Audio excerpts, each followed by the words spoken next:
Watch has been ongoing since the first white man settled the West and heard stories from the native population. They talked about a strange, elusive, very large creature. They referred to him as Bigfoot or Sasquatch. Lots and lots of stories, but no hard physical evidence has ever been produced. Thomas Steenberg profiles some of those stories in his new book, In Search of Giants, Bigfoot, Sasquatch Encounters, and Thomas joins us now live in studio. Thanks for coming in today. Hello.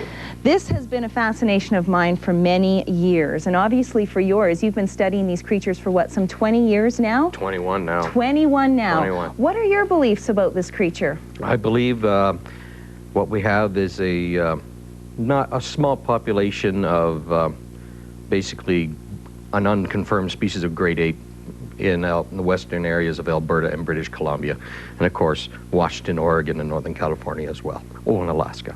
And now, after profiling so many of these stories in there, can you describe the creature? You said it's somewhat like a great ape. Yes, basically what people are describing is something that resembles a gorilla in facial appearance, but it stands upright and walks upright like we do.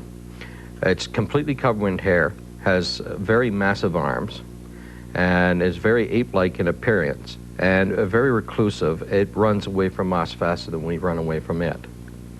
And people report this thing, and they're usually quite shook up by it. They tell one or two people about it.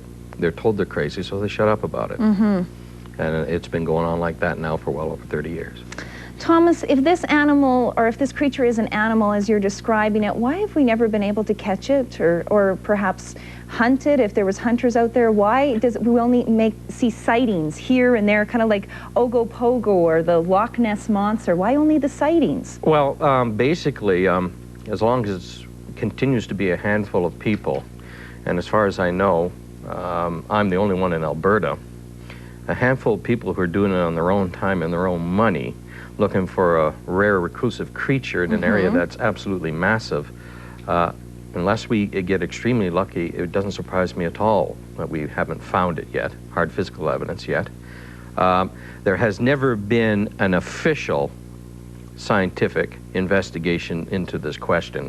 What I mean by that is the Smithsonian has never gotten involved, and the National Geographic Society ever got involved. I wish they would, but they never have. Why haven't they? Well, there is a certain element to this mystery, and a certain group of people what we all politely call the lunatic fringe. They are people who associate, they say Bigfoot's real, but they associate with UFOs, other dimensions, Elvis Presley sightings, and all kinds of weird and wonderful things.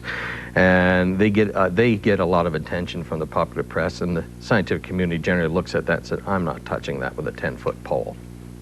So that's why they've never gotten involved in it, even though you do believe that it is some sort of animal. What kind of evidence do you have? What kind of evidence have you documented in here from the stories that you are profiling? What we have, in my opinion, is a very convincing circumstantial case for the existence of the Sasquatch. Sightings continue on at the same rate they always have. It's just the subject tends to be popular for a little while in the public eye and not popular at other times. And there was probably a sighting today, and if there wasn't, there'll probably be one tomorrow. You know, like this picture that we're looking at, that's one of the most infamous pictures, or famous pictures, I should say, that we have seen, right? That was in California? That's a still from, 352 from the Roger Patterson and Bob Gimlin film, which was taken on October 20th, 1967, in the Bluff Creek region of Northern California. And it remains today, at least in my opinion, and most of my colleagues' opinion, the most convincing piece of circumstantial evidence we have that this creature does exist. Well, I'm sure that this debate is going to continue on for many years. Thomas, thanks so much for coming in to talk to us about your new book today. Thank you. And Thomas Steenberg's new book is called In Search of Giants. It is now available in stores.